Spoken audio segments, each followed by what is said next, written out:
Hello, everyone, and welcome to yet another Maven Time. And we have the wonderful Dr. Cassandra Chapman with us today. I've been told by more than one person, Dr. Cassandra, that you are the most incredible future of fundraising in Australia. And it's an honour that you're with us today. So thank you for joining us. Oh, thanks, Michelle. That's lovely. And you are the Associate Professor of Donor Psychology and the Director of Social Impact with the University of Queensland. Yes, that's right. Yeah. Brilliant. So I'm going to throw it over to you. What do you do and how did you get to this? Absolutely. Yes, so I'm a professional charity nerd, essentially. I spend my days pondering the big and small questions facing nonprofits, in particular, the big and small questions that fundraisers are grappling with. So just a brief history, I guess. I started my career first in corporate marketing and then very quickly transitioned into the nonprofit space where I was working as a professional fundraiser and marketing and communications manager for a range of NGOs. I spent about a decade doing that, mostly doing direct response fundraising, managing supported development, these sorts of things. And I've always been a curious person and fascinated by psychology. So as I was going through that career, I was also studying psychology. And as a fundraiser, I think, I would be going to the FIA conferences and all the professional development, I was hungry for knowledge. And one thing I started to see is that many fundraisers are really, really good at understanding what works in campaigns. We look at examples, we look at case studies, we collect data from our own campaigns, and we have a pretty good sense of the triggers that will promote giving. However, I started to realize that we didn't have a very good understanding of why those things work or the psychology underlying it. And I started to, I'd be having the usual barbecue conversations that all fundraisers have around, people asking me, why do you have face-to-face campaigns? Or do those children really exist with child sponsorship?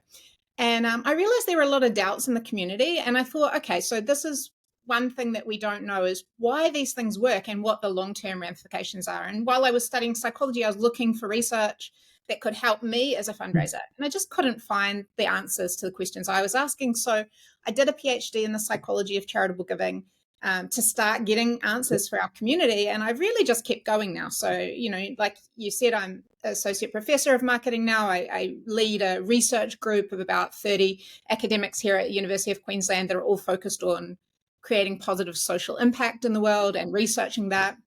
And I see my job really as continuing to answer the questions for people like you and I that want to be excellent fundraisers and just, don't have the time or the skill set to sort of do the rigorous academic work to get the answers. Amazing. It's quite not a new, but the idea that we now have doctors and academics in this profession is so exciting.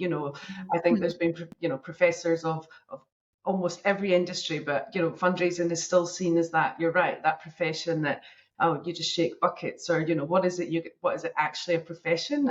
So it's exciting that there is this space.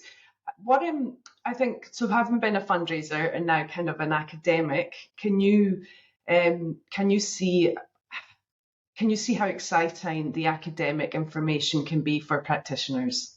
Yeah, I can. It's a challenge to combine academic rigor and what academics are interested in, which is like theoretical understanding of behaviors, to combine that with the sort of practical, simple insights that will be useful on a day-to-day basis with fundraisers. So I hope that because of my professional experience, that allows me to be a bit different than most academics and to bring that practical lens. And so what I try to do in my work is I try to have conversations with fundraisers. I try to share the research. And then through the process of sharing the research, then I'm learning about what are the next questions that fundraisers asking, and also how is this knowledge useful to them? Is it useful? And so the idea is that we can create a sort of symbiosis that, me and my teams can be generating knowledge that's valuable, but it's like informed by the very people that can be using it, which is all of you. Absolutely, and that's one of the reasons you've come on board as a Maven, but a slightly different Maven in the sense, and we've discussed before, and I think we'll roll this out. You're super busy, but one of the things we'd love to do is start to ask Dr. Cassandra every quarter. We'll take some questions from our community, and we want to help be that kind of, I guess, that conduit between what it is and how we can get that information out there. Not everyone, I don't have an academic background, so being able to get the information that you have in a real digestible way that I could understand it, I think that's what excites me. There's people on the ground who just need some of these kind of sound bites. What is it that you can help them with? Yeah, and that's the goal, right? Is to find a way to make what is very complex and nuanced to be. So as a starting point, you've got a website, donorpsych.org. Donorpsych.org, and on there, we've just launched. And please, be kind, because we're not, working with large budgets, and we're not marketers, we're academics. But basically what we're trying to do is just create a space where people can come and get these little sound bites, these 3-minute, 5-minute videos, or these short blog posts that can give you the idea is if you can come and spend 5 minutes on the site, then that 5 minutes can just spark your imagination and give you some ideas that you can then go and test in your own practice. And then tell me about it, please. Yeah, totally. And also as well, I think especially when you're kind of, you're not in the position to make the decisions, but you're part of a team, and you get excited by ideas. And I think a lot of fundraising managers and CEOs need the evidence that in my experience, there's still a long way to go for fundraisers to be allowed to have the autonomy to do, new things that they've learned. Would your website be able to kind of help give them, present to their managers or their CEOs, look, this is what I want to do, and it's being supported by what I found on this website? Yeah, we certainly hope so. And the challenge also is, of course, that, I'm a social psychologist, so one thing that I believe strongly is context matters. And so, we can learn things, and then we still have to test them in different contexts and understand for your particular organization, for the kind of beneficiaries you serve, for the brand image that you have in the community, is it the right practice? And so one thing I'm really hoping is that it's part of that dialogue. I want to learn about when it's working, when it's not working, and then we can then test that more comprehensively and learn together. And it's a bit frustrating, I think, sometimes when people come to my talks, because they're used to me going to talks where people say do X. Yeah. And so I can't say that. I can say we know X could work. Yes. And we hope that if you think about that, you'll think of a new way to apply it in your context, and you'll start to, see what will work for you.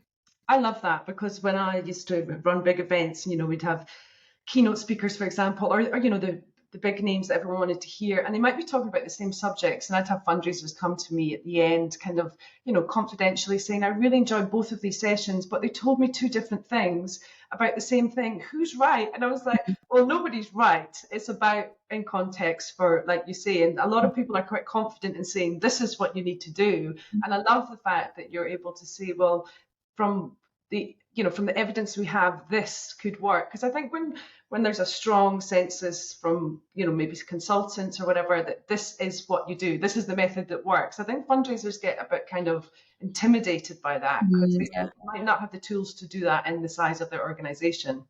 Yeah, and I mean, this field, you alluded to it earlier, Michelle, but this field is just beginning. And, there are very few rigorous empirical studies looking at any of this. And so, a lot of what we believe in the community is, we could say folk beliefs, that, they're folk theories about what works based on our own experience, our own campaigns, going to conferences, sharing stories.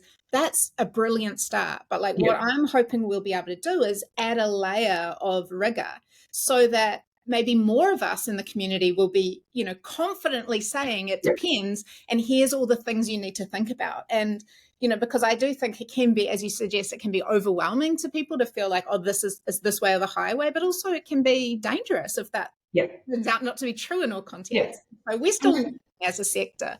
There's so Would you encourage people? I do it all the time, with friends and family who are outside my sector. They often ask what we're doing. Like, you can almost do your own qualitative kind of stuff. Is it all right to ask members of the society and have those discussions about what they think about charities? They're all kind of learnings for us, aren't they? Having conversations, just yes. I get a lot of ideas from just talking to people. we have to remember that just we're hearing anecdotes that we would call it a sample size of one, right? So it's not, we can't necessarily generate truth based on that, but it can generate the right questions to be asking to then try and more rigorously test them. But I think that's extremely important. And, just bearing in mind that like psychology is a complex thing, right? And many of us are not actually very good at understanding why we do what we do. And so when we're having conversations, people are really good at generating a narrative about their own behavior. So people will tell you why they give. And that may or may not be why they give. And so this is something to keep in mind.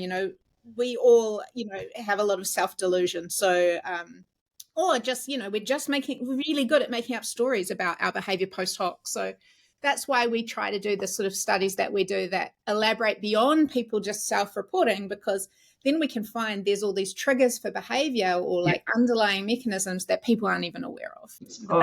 They work, Yeah.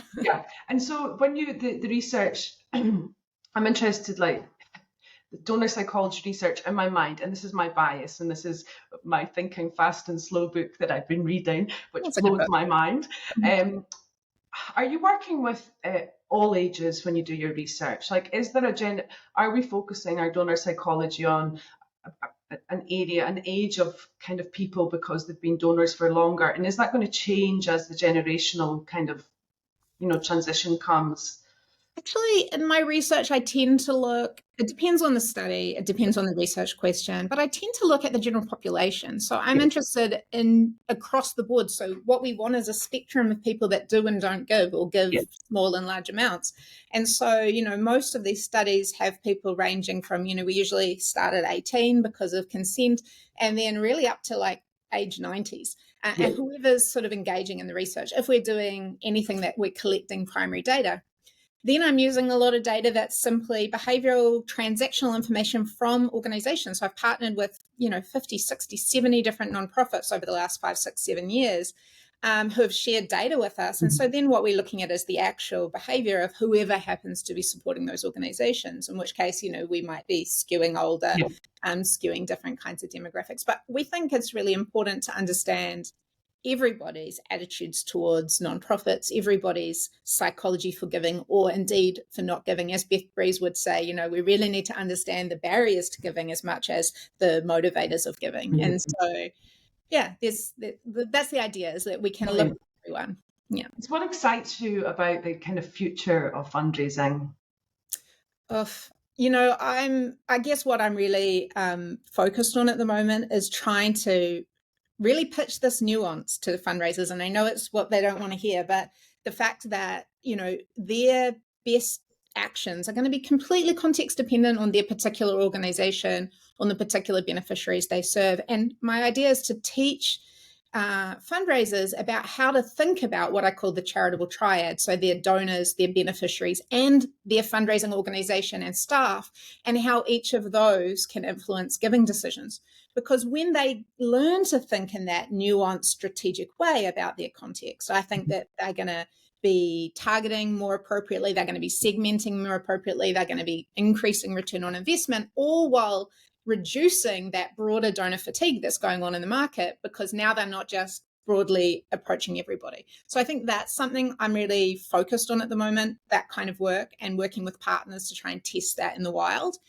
Then I'm doing quite a lot of work on the ethics of fundraising, or folk theories of ethics at least, and in particular about the kinds of images that we use in fundraising, direct mail campaigns and other kinds of campaigns, and how people react psychologically to different images. There's a lot of assumptions being made about the images that fundraisers use and also the impact of those images, but there's very little data. And so we're doing quite a lot on that.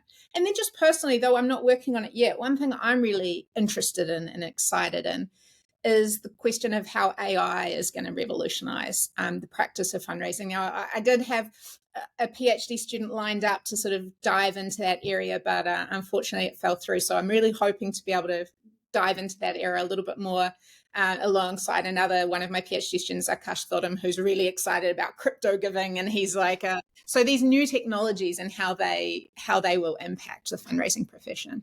It absolutely is. So Dr. Cassandra Chapman, who are you when you're not psychology donor extraordinaire. Well, where can we find you on the weekend? What do you get up to?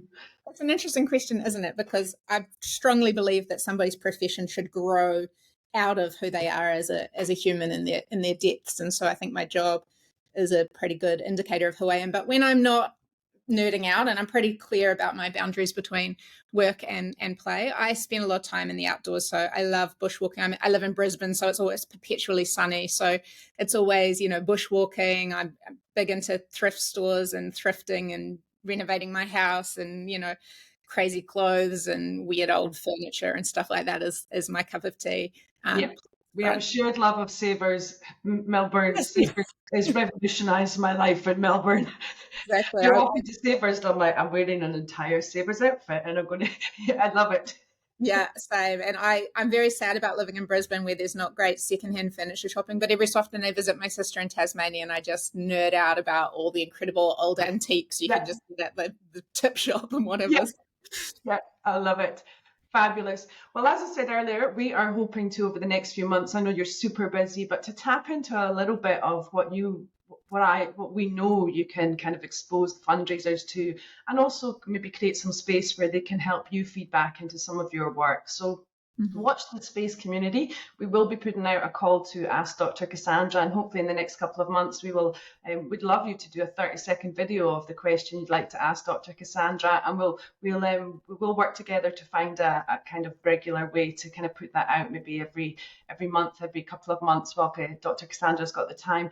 I want to say huge thank you for joining us today. We are, we're super excited, and I think there's not, you're just so knowledgeable, and I think everyone is really excited that you are in Australia and that you're really looking and thinking about the big picture stuff. So thank you for everything you do, and it's been wonderful having you today. And until next time, enjoy the weekend. Thank you for joining us. Thanks, Michelle.